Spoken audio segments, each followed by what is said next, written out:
नीतीश कुमार जी ने उच्च स्तरीय जांच बैठाई है। मुझे लगता है जो पुल गिर रहे हैं 100% आरजेडी सरकार के नेताओं का ही नाम आएगा। तो उन्होंने भी बिहार का बेड़ा गर्क करने में तो कभी कभी किसी के भाग में मक्खन का छींका लग जाता है, नहीं तो लालू जी का राज है, गुंडे आ जाएंगे। लोकसभा के अंदर राहुल गांधी जी परिवारवादी सल्तनत के स्थापना का हर संभव प्रयास कर रहे हैं, है ना। राजनीतिक रूप से चुनावी ऐसा मत कहिए। पारी उनकी आखिरी। कामना दीजिए कि अभी 2-4 पारियां और नीतीश जी नहीं, देखिए सच्चाई मानना चाहिए ना। वंचित वर्ग की बात को मजबूती से किसी राजनेता ने रखने का काम किया, वो हमारे इतिहास की किताबों में दर्ज है, इसीलिए भाई हम तो लालू यादव का जंगल राज हिंदुस्तान और दुनिया के इतिहास के पन्ने में दर्ज रहेगा ना।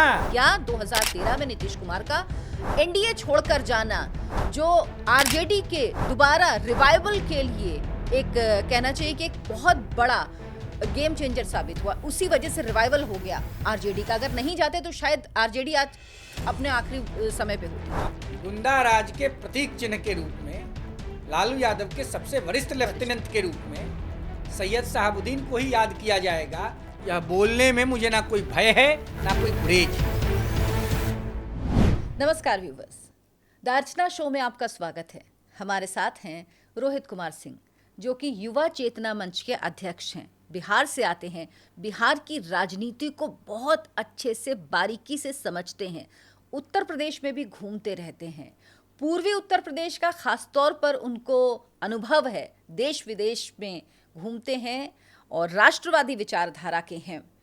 आज हम रोहित जी से बात करेंगे कि बिहार को जो बजट मिला, जो सबसे हॉट टॉपिक है इस वक्त, क्या उन्हें लगता है कि बिहार को उसका हिस्सा मिला है?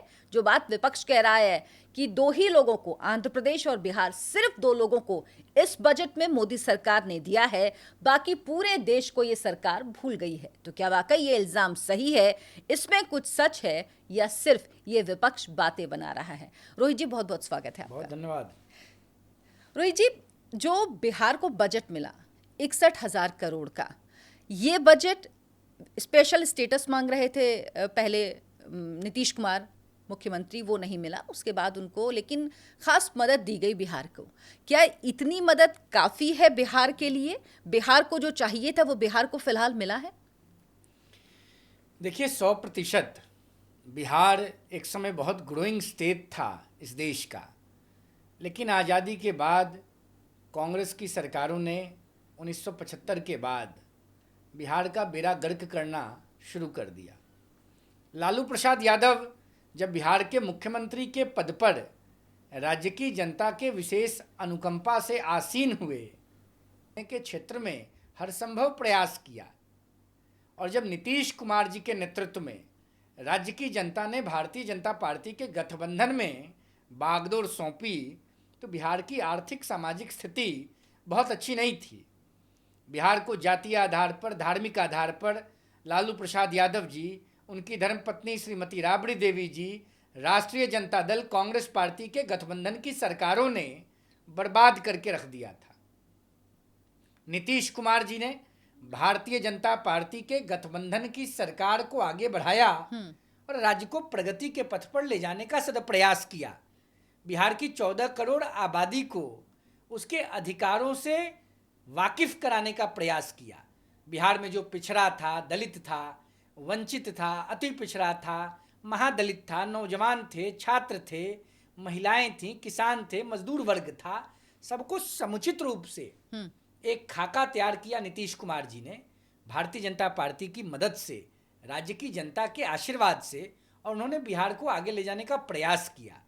उसी समय जब नीतीश कुमार जी ने मुख्यमंत्री की बागडोर संभाली, तो उन्हें लगा कि कहीं ना कहीं बिहार से झारखंड को विभाजित होने के बाद बिहार में औद्योगिक कोई बहुत बड़ा क्षेत्र नहीं है, कोई उद्योग का बहुत बड़ा केंद्र नहीं है, और लालू यादव के जंगल राज के कारण, अपराधियों के गुंडा राज के कारण, लालू परिवार के आतंक राज के कारण बिहार की पवित्र धरती पर, बिहार की बौद्धिक रूप से समृद्ध धरती पर, बिहार के साहित्यिक सामाजिक समृद्ध भूमि पर कोई उद्योग घराना आने को तैयार नहीं था। लेकिन अब जो मदद मिली है, क्या इससे वाकई बिहार का, आपने जो 61,000 करोड़ रुपए की चर्चा की, होगा बिहार और का, जो आपने चर्चा की कि विपक्ष बोल रहा है कि यह बिहार और आंध्र प्रदेश का ही बजट है, देश का बजट नहीं है, मैं उसी मूल विषय पर आ रहा हूं आपके साथ। राज्य के मुख्यमंत्री नीतीश कुमार जी ने विशेष राज्य के दर्जा के प्राप्ति का प्रयास का शंखनाद किया। हम विद्यार्थी जीवन में, राजनीति में विद्यार्थी जीवन से रहे। मुझे याद है सन 2006 में पटना के प्रतिष्ठित मौर्या लोक कॉम्प्लेक्स के सामने सिवान में एक गांव है उजाएं, महाराजगंज ब्लॉक में, उसके नाम पर एक उजाएं मार्केट है। वहाँ हमने प्रथम तल पर एक हॉल था, तो हमने अपने कुछ साथियों की मदद से बिहार को विशेष राज्य का दर्जा समय की मांग करके एक व्याख्यान रखा। लेकिन अब क्या लगता है कि इसमें जगन्नाथ मिश्रा जी रहे, प्रेमरंजन पटेल, रामेश्वर चौरसिया, भीम जी, कई इंपॉर्टेंट लीडर्स आए। 6-7 में एक कार्यक्रम हमने रखा और हम लोगों ने भी एक खाका तैयार किया कि बिहार को विशेष राज्य का दर्जा मिलना चाहिए। निश्चित रूप से बिहार हो सकता है विशेष राज्य के दर्जा को प्राप्त करने के मानक को पूरा न करता हो, जिस संदर्भ में देश के सरकार के मंत्री ने संसद के अंदर स्पष्ट किया। लेकिन हम धन्यवाद देते हैं देश के प्रधानमंत्री मोदी जी को, जिन्होंने बिहार के गरीबी उन्मूलन के लिए, बिहार के नवनिर्माण के लिए सर गणेश दत्त, श्री कृष्ण सिंह, कैलाशपति मिश्र, रामधारी सिंह दिनकर, जयप्रकाश नारायण, कर्पूरी ठाकुर जैसे महान पुरोधाओं के बिहार के नवनिर्माण के संकल्प को साकार करने के लिए अत्यंत विशेष बजट निर्गत किया। और देश की आजादी के बाद ऐसी कोई केंद्र की सरकार नहीं थी जिसने बिहार को इस प्रकार के अद्वितीय घोषणाओं से सम्मानित किया हो। हम धन्यवाद देते हैं मोदी जी का। तो अब बिहार आज लालू यादव जी का बयान सुन रहा था। हाँ। बीमार हैं, हमारी संवेदना उनके प्रति है। नहीं, इस पे भी मेरा लेकिन एक सवाल है। बीमार हैं, कभी वो बैडमिंटन खेलते दिख जाते हैं, वो देश में घूम रहे हैं, शादियों में जाते हैं, कोई कहीं पे भी जा सकता है। लेकिन ये सवाल इसलिए उठता है क्योंकि वो एक विशेष कारण से, स्वास्थ्य के कारणों से बेल पर बाहर हैं।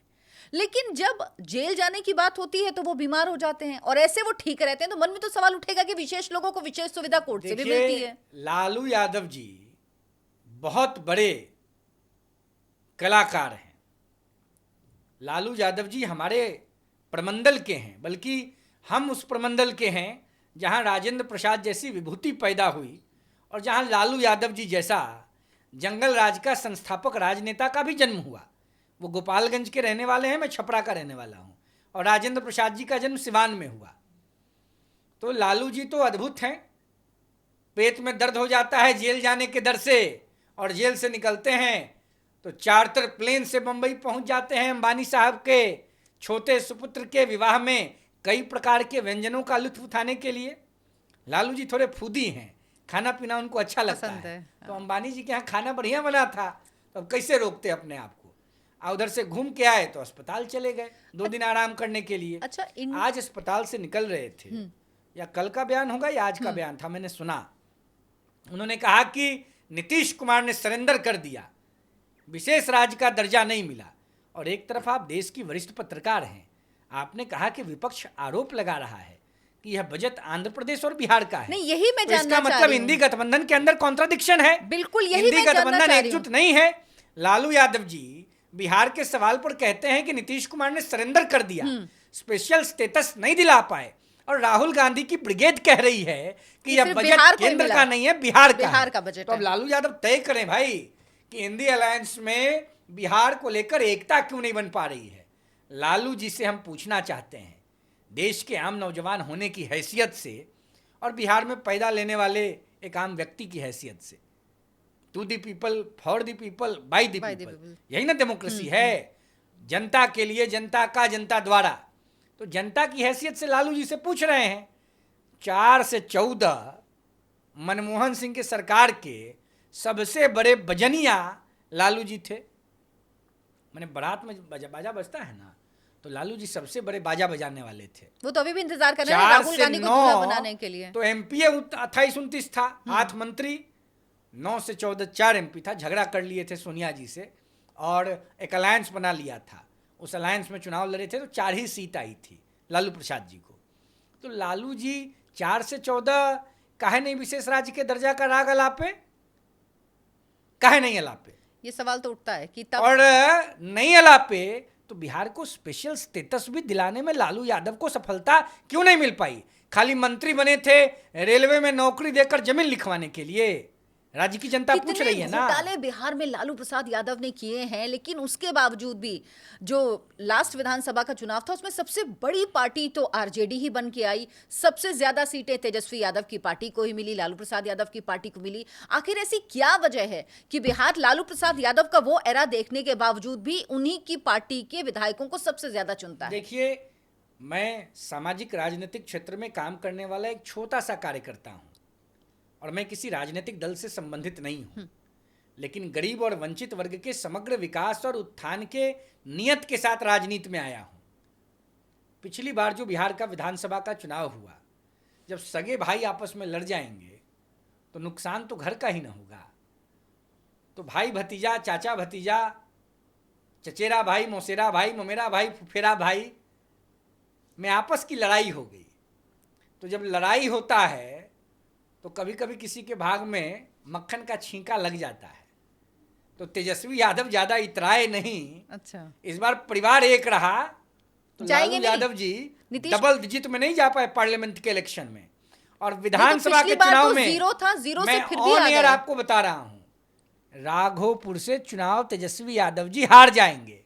क्या बात कर रहे हैं मैं आप? सही कह रहा हूं तेजस्वी ना। यादव काफी पॉपुलर हैं, मतलब उनके लालू जी से ज्यादा पॉपुलर नहीं ना है। लालू जी से ज्यादा तो लालू नहीं जी है। चुनाव हारे ना, लेकिन पार्टी को वो संभाल लालू रहे जी हैं, दिख चुनाव रहा हारे है। ना। अरे भाई, आपके संपत्ति का वारिस आपका संतान ही ना होगा, हाँ, लेकिन आपकी तपस्या का वारिस आपका शिष्य होगा। आप पत्रकार हैं तो जो लोग आपके साथ काम करेंगे, अगर आपकी संतान आपके साथ काम नहीं करेगी तो उसका वारिस वो नहीं बनेगा।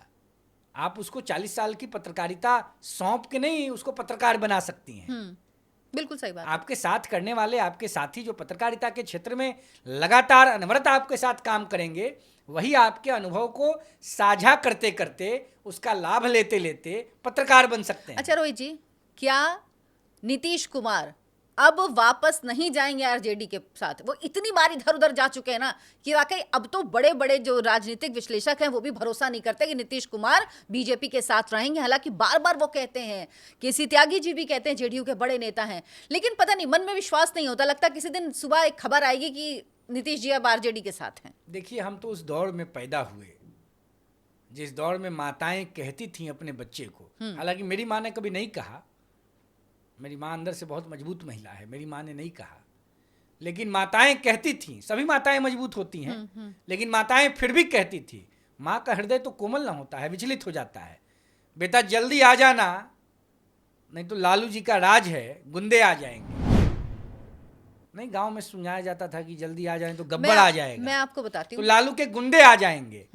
तो हमने उस जंगल राज के 15 वर्ष के कार्यकाल में ही अपने आप को बड़ा होते देखा है और बिहार की तरक्की को नीतीश कुमार और भारतीय जनता पार्टी के गठबंधन की सरकार में फलीभूत होते देखा है। तो हम कैसे लालू यादव के जंगल राज को स्वीकार कर पाएंगे? अच्छा, हमारे शरीर में वो खून दौड़ रहा है जिसके खून के अस्तित्व को मिटाने का संकल्प लेकिन लालू यादव ने लिया था। लेकिन अब तो जो हम कैसे लालू यादव के कार्यकाल की प्रशंसा कर सकते हैं? लेकिन अब जो नई जनरेशन है वो मेरे ख्याल में वो दौर उनको याद नहीं है, उनके समय की वो बात नहीं है, तो शायद उनके दिमाग से वो चीज़ें हट चुकी हैं। लालू प्रसाद यादव का जो दौर था, उस समय जो चीज़ें होती थी बिहार में, मैं अपना अनुभव बताती हूँ। मैंने शुरुआत की अपने करियर के ईटीवी से, बिहार डेस्क में मैं थी। तो मुझे उस वक्त शहाबुद्दीन का एरिया सिवान, तो चुनाव हो रहे थे, तो मुझे था कि मुझे भी जाना है चुनाव में। तो जो हमारे डेस्क एडिटर थे, जो हेड थे, उन्होंने मना कर दिया। उन्होंने कहा नहीं अर्चना जी, हम नहीं भेज सकते आपको वहाँ। तो मैंने पूछा क्यों? तब तक मुझे इतना नहीं पता था। तो उन्होंने बताया कि वहाँ पे स्थिति इतनी खराब है कि आपकी सुरक्षा को लेकर हमें चिंता होगी, तो हम आपको नहीं भेज सकते। तो मेरे लिए एक शॉकिंग था, क्योंकि मैं भी यूपी से आती हूँ, कोई ऐसा नहीं कि कहीं दिल्ली में या कहीं पली बड़ी हूँ, यूपी की नहीं, कानपुर लखनऊ की। लेकिन मेरे लिए ये बात बड़ी शॉकिंग थी कि क्या ऐसी स्थिति है वहाँ पर। वहाँ से नीतीश कुमार जहाँ तक लेके आए बिहार को, वो वाकई काबिले तारीफ है। लेकिन उसके आगे नीतीश कुमार को जो करना था वो नीतीश कुमार ने नहीं किया। क्या 2013 में नीतीश कुमार का एनडीए छोड़कर जाना, जो आरजेडी के दोबारा रिवाइवल के लिए एक कहना चाहिए कि एक बहुत बड़ा गेम चेंजर साबित हुआ, उसी वजह से रिवाइवल हो गया आरजेडी का। अगर नहीं जाते तो शायद आरजेडी आज अपने आखिरी समय पे होती पार्टी के इस तौर पर। प्रश्न में 3-4 प्रश्न हैं।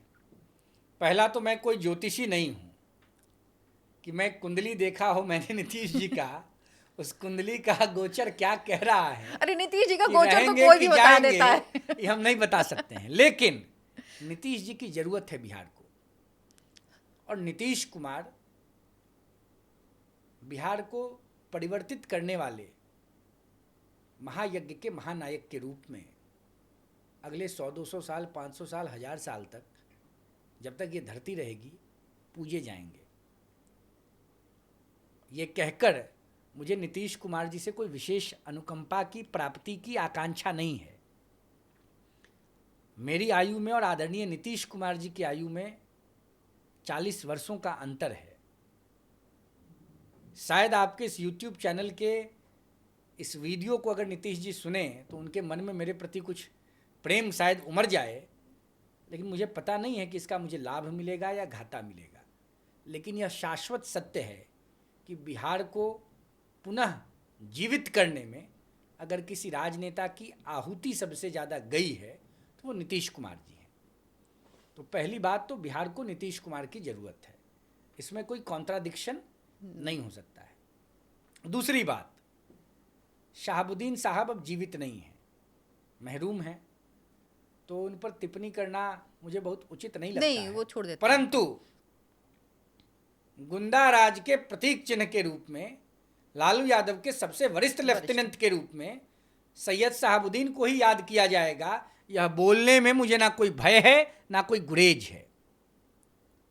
प्रतापपुर के रहने वाले थे शहाबुद्दीन साहब, और किस प्रकार से गोलियां एसपी और कलेक्टर पर चलती रही ये देश और दुनिया जानती है। क्या क्या हुआ यह भी देश और दुनिया जानती है। तो लालू यादव जी का जो जंगल राज का तिलिस्म था, उसके सबसे बड़े सेनापति के रूप में शहाबुद्दीन को देश, दुनिया, बिहार और मेरे जैसे नौजवान याद रखेंगे। अब तीसरी बात, आपने कहा नई पीढ़ी के लोग भूल जाएंगे। झांसी की रानी को आप भूली हैं,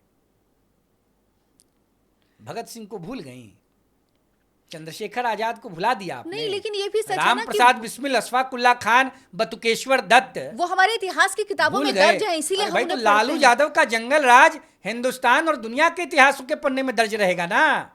जहां गांव के गांव का नरसंहार हो गया, जहां गर्दन कोई लेके गया, हाथ कोई लेके गया, पैर कोई लेके गया, माताएं बहनों का शरीर छत बिछत कर दिया गया, इससे बिहार कैसे बाहर निकलेगा? तो और फिर इस बिहार क्यों पाप वोट का करता है? प्रतिभागी बनने से लालू जी के परिवार और उनके दल को कौन वंचित कर पाएगा? अच्छा, एक सवाल और है। लालू जी का पूरा परिवार, उनकी बेटी मीसा भारती हो, तेजस्वी यादव हो, तेज प्रताप हो, राबड़ी देवी जी हो, पूरा परिवार भ्रष्टाचार के मामले में सब पर केस चल रहे हैं, सबसे पूछताछ हो रही है। इतना भ्रष्टाचार जिस परिवार में हो, लोगों को दिखता हो, उसके बावजूद भी अगर लोग वोट करते हैं ऐसे लोगों को, तो सवाल तो लोगों पर भी उठेगा ना कि आप भ्रष्टाचार, परिवारवादी राजनीति लोगों को पसंद आती। इसका मतलब लोगों को उससे गुरेज नहीं है, कम से कम ये तो कह ही सकते हैं। देखिए, जनता पर सवाल उठाने की हैसियत हमारी नहीं है। जनता से अपील करने की क्षमता हम अपने अंदर जनता के बीच रखकर ही पैदा कर सकते हैं। लालू प्रसाद यादव ने लंबे समय तक छात्र जीवन से राजनीतिक क्षेत्र में काम किया है। जातीय धार्मिक युगलबंदी और उन्माद की स्थापना के प्रयासों के बल पर ही लालू प्रसाद यादव जी की पूरी सियासत आज तक टिकी हुई है। लेकिन हम लालू जी से ही पूछना चाहते हैं, जिस जयप्रकाश नारायण के महाप्रयाण महायज्ञ में लालू यादव एक क्रांतिकारी छात्र नेता के रूप में सम्मिलित हुए और नारा लगाते थे कि जयप्रकाश का है संदेश, युवक बचाओ अपना देश, उस नारे को ही लालू प्रसाद जी ने मिट्टी में जमींदोज कर दिया। जिस कांग्रेस के भय, भूख, भ्रष्टाचार, परिवारवाद के खिलाफ लालू यादव का उद्गम हुआ, 1977 में बिहार की सम्मानित जनता ने, छपरा की सम्मानित जनता ने उन्हें सांसद में भेजने का काम किया, संसद में भेजने का काम किया बतौर सांसद। वो सब नारे लालू जी भूल गए। लेकिन परिवारवाद के खिलाफ लड़ने वाला योद्धा, परिवारवादी शक्तियों के संरक्षक मंडल का अग्रणी सदस्य बन गया। बिल्कुल, वो ज्यादातर नेता जो उस समय निकले उस आंदोलन से, वो मैं आने वाली 19 अक्टूबर को दिल्ली के कॉन्स्टिट्यूशन क्लब में एक राष्ट्रीय सम्मेलन करने जा रहा हूं, आपको भी आमंत्रित करूंगा, जिसमें देश में परिवारवादी शक्तियों के पैरोकार नेताओं के खिलाफ कश्मीर से कन्याकुमारी तक हर गांव के नौजवानों को हम बुला रहे हैं, हर विश्वविद्यालय के छात्रों को बुला रहे हैं और हम रणनीति तैयार करेंगे। जिस प्रकार से देश के लीडर ऑपोजिशन लोकसभा के अंदर राहुल गांधी जी परिवारवादी सल्तनत के स्थापना का हर संभव प्रयास कर रहे हैं, उसके खिलाफ देश के नौजवानों को सड़क पर उतारना है और लालू यादव जी उसके सबसे बड़े कमांडो इन चीफ बने हुए हैं। बिल्कुल।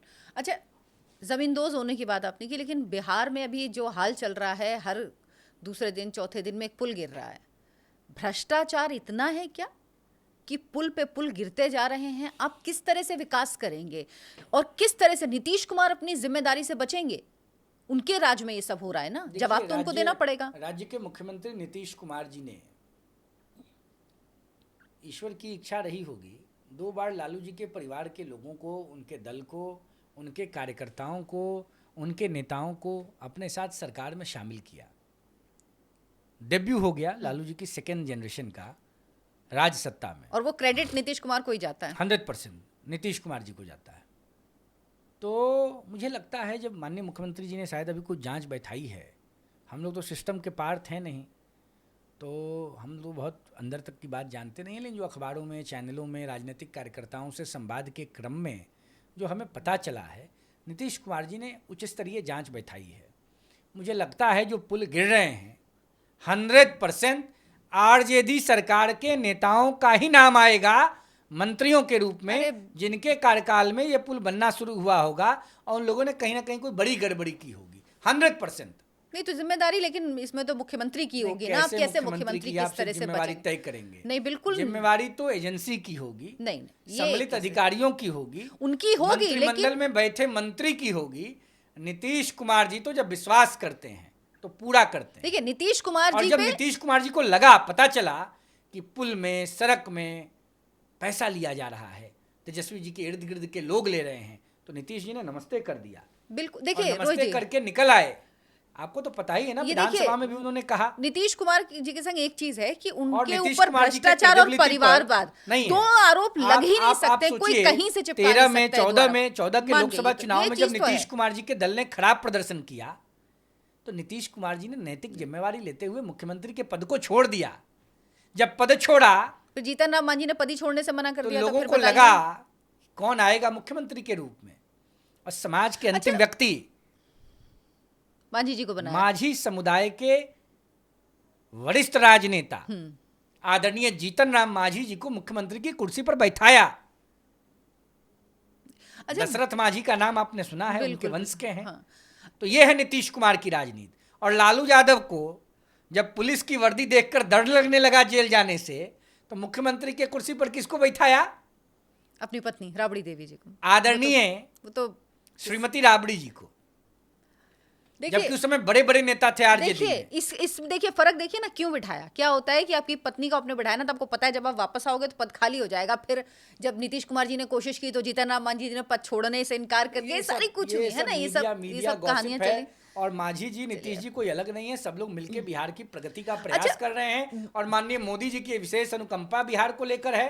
मोदी जी को बिहार ने उनके प्रधानमंत्री बनने में बड़ी भूमिका निभाई। बिहार के दिग्गज नेताओं ने चट्टान की तरह खड़ा होकर माननीय मोदी जी के पक्ष में अभियान चलाया। लेकिन तो बिहार और मोदी जी का अनुनाश्रय रिश्ता है, और मोदी जी ने बिहार को मजबूत करने के लिए अपना दिल खोल दिया है। वो सब ठीक है, लेकिन बीजेपी बिहार में क्यों अपना एक भी लीडर आज तक डेवलप नहीं कर पाई, अपना एक लीडर खड़ा नहीं कर पाई, जिसको वो अभी बीच में जब आरजेडी से अलग थे, अब तो आरजेडी के साथ माफ कीजिएगा जेडीयू से जब अलग थी बीजेपी, जब एनडीए का हिस्सा नीतीश कुमार नहीं थे, तब एक सवाल हो रहा था कि अगर बीजेपी अकेले विधानसभा चुनाव में जाएगी, जो कि अब की तय है नहीं जाएगी और जेडीयू के साथ जाएगी, नीतीश कुमार जी मुख्यमंत्री का चेहरा होंगे इस बार के चुनाव में भी, तब ये हो रहा था कि आपके पास तो एक नेता नहीं है, एक लीडर नहीं, किसके नाम पे आप बिहार में वोट मांगने जाएंगे? नीतीश कुमार की देख लीजिए, मैं ये मानती हूँ कि चुनावी आखिरी पारी है ये, है ना, राजनीतिक रूप से चुनावी पारी उनकी शुभकामना दीजिए कि अभी 2-4 पारियां और नीतीश जी नहीं देखिए सच्चाई मानना चाहिए ना, हम लोग को है ना, वेरी फिट तो, लेकिन बीजेपी की कहाँ कमी है कि एक नेता अपना नहीं खड़ा कर पाई है? नेता एक्सपोर्ट करके लाते हैं, सम्राट चौधरी एक्सपोर्ट करके लाए, मिश्रा अभी कौन है जिसके नाम पे लड़ेंगे और वोट मिल जाए? मोदी, नंदकिशोर यादव, प्रेम कुमार, इनके नाम पे क्या सरकारें बन सकती हैं क्या? अरे भाई, इनके नाम पे वोट प्रयास से तो नीतीश कुमार जी मुख्यमंत्री बने। मैं देखिए बीजेपी का कार्यकर्ता नहीं हूं, मैं जेडीयू का कार्यकर्ता नहीं हूं, मैं किसी राजनीतिक दल का कार्यकर्ता नहीं हूं। युवा चेतना एक स्वतंत्र राजनीतिक संगठन है, लेकिन एक बिहार का रहने वाला नौजवान हूं। क्यों नहीं है बिहार बीजेपी के पास नेता? सम्राट चौधरी जी, नित्यानंद राय जी, नित्यानंद राय अपनी पार्टी का अध्यक्ष आप कहीं अपने उससे नहीं बना पाया, बाहर से लेके आए। जनक राम जी, सारे बड़े नेता हैं। बिहार बीजेपी के पास नेता की कमी कहाँ है? मंगल पांडे जी, इनके किसी के नाम पे चुनाव बीजेपी शाहनवाज हुसैन जी, सारे अच्छे नेता हैं। कर रहे हैं, अपना चुनाव नहीं सारे अच्छे नेता हैं बिहार में। मैंने नाम लिया सम्राट चौधरी, नित्यानंद राय, मंगल पांडे, जनक राम। नेताओं की कमी कहाँ है? प्रेम कुमार, लंबी फहरिस्त है। गिरिराज सिंह से अच्छा नेता कौन है? गिरिराज सिंह तो कुछ भी बोल देते हैं ना, ये भी दिक्कत है। अब उनको, अरे भाई, देश के निर्माण की बात करते हैं। अब बताइए, वो और नीतीश कुमार एक उसमें तो कभी रह ही नहीं सकते। वो गिरिराज जी जो बोलते हैं उससे नीतीश कुमार को दिक्कत हो जाती है। सब लोग, नीतीश कुमार जी सब लोग साथ काम किए हैं। नीतीश जी सीएम थे, गिरिराज जी मंत्री थे, और मैं किसी राजनीतिक दल का कार्यकर्ता नहीं हूं। बिहार के आम नागरिक के रूप में आपके प्रश्न का जवाब दे रहा हूं। मेरी दृष्टि में बिहार भाजपा के पास दर्जन भर नेता हैं। जेडीयू बहुत मजबूत है, नीतीश कुमार जी की अगुवाई है, नरेंद्र मोदी जी का आशीर्वाद है, बिहार का विकास सुनिश्चित है। आम बिहारी होने के नाते बिहार की जनता के प्रतिनिधि के रूप में तो मैं नहीं कहूँगा, लेकिन बिहार की भावनाओं का प्रतिनिधित्व मैं जरूर यहाँ कर रहा हूँ। बिहार की बहुसंख्यक जनता, बिहार की बहुसंख्यक आबादी, जनता नहीं, बिहार की बहुसंख्यक आबादी नीतीश कुमार जी और बीजेपी के अलायंस में अपने आप को सुरक्षित पा रही है। और नीतीश कुमार जी का नेतृत्व, मोदी जी का गार्जियनशिप और सभी लोगों का सहयोग, एक बड़ा अलायंस है ना। उपेंद्र कुशवाहा जी हैं, चिराग पासवान जी हैं, पशुपति पारस जी हैं। अच्छा, चिराग पासवान का क्या रोल है? चिराग पासवान और नीतीश कुमार में बड़ी अनबन थी। नीतीश कुमार का कहना था कि पिछले विधानसभा चुनाव में उनके वोट इसलिए कम हुए क्योंकि चिराग पासवान की पार्टी ने उनके वोट काटे। चिराग जी एक प्रोग्रेसिव लीडर हैं। रामविलास पासवान देश के बड़े नेता थे। हम लोगों को भी रामविलास जी से सीखने का अवसर मिला है। और रामविलास जी मौसम देख के बदलने का, मौसम देख के नहीं बदलते थे, मौसम देख के गरीब के प्रगति का प्रयास करते थे। बरसात में गरीब को क्या चाहिए, जाड़ा में गरीब को क्या चाहिए, गर्मी में गरीब को क्या चाहिए, लू चल रहा है तब गरीब को क्या चाहिए, इसका ज्ञान स्वर्गीय रामविलास पासवान जी को बहुत बेहतर था। और मैंने उनके साथ लंबा काम किया है विद्यार्थी जीवन में, तो हम लोग रामविलास जी से बहुत कुछ सीखे हैं। रामविलास जी कहते थे, जुल्म करो मत, जुल्म सहो मत, जीना है तो लड़ना सीखो, जीना है तो मरना सीखो, कदम कदम पर लड़ना सीखो। तो रामविलास जी की तो एक अपनी विचारधारा रही। गरीब, वंचित, पिछड़ा, दलित, आर्थिक आधार पर सवर्ण, बिहार की सभी जनता, सम्मानित जनता, देश की जनता, सबके विकास के लिए। और बाबा साहब अम्बेडकर के बाद अगर सही मायने में वंचित वर्ग की बात को मजबूती से किसी राजनेता ने रखने का काम किया तो वो रामविलास पासवान। बहुत बड़ा कंपैरिजन कर दिया आपने। 100%। बाबा साहब अम्बेडकर के बाद आप रामविलास पासवान जी को रखते हैं? निश्चित रूप से। बिहार की धरती से बाबा साहब अम्बेडकर के बाद बिहार की धरती से उस विचारधारा के मसाल को जलाने का प्रयास किसी राजनेता ने किया तो उसका नाम स्वर्गीय रामविलास पासवान था। बाबू जगजीवन राम जी की भी प्रतिष्ठा रही, हमारे राज्य के रहे, डिप्टी प्राइम मिनिस्टर रहे, पहला बिहारी जो डिप्टी प्राइम मिनिस्टर बना। बाबू जगजीवन राम के प्रति आदर, श्रद्धा, सद्भाव, समर्पण सब कुछ है, लेकिन रामविलास जी के साथ हम काम किए हैं तो उनके प्रति तो थोड़ा ज़्यादा आकर्षण होगा ही। ठीक बात। कितना जिंदाबाद हम लोगों ने किया होगा। तो और चिराग जी एक प्रोग्रेसिव लीडर हैं। भावी उनमें दिखता है कि मतलब आने वाले लंबे समय के लिए बिहार के भविष्य और देश का भविष्य उनके साथ है और बिहार की जनता भी उनसे जुड़ रही है। सबसे और चिराग जी ने अपने मेहनत के बल पे अपने आप को स्थापित किया है, अपने मेहनत के बल पे चिराग जी ने स्थापित किया है। चलिए रोहित जी, बहुत बहुत धन्यवाद आपका बेबाकी से इतने सवालों का जवाब देने के लिए। Thank you so much. नमस्कार।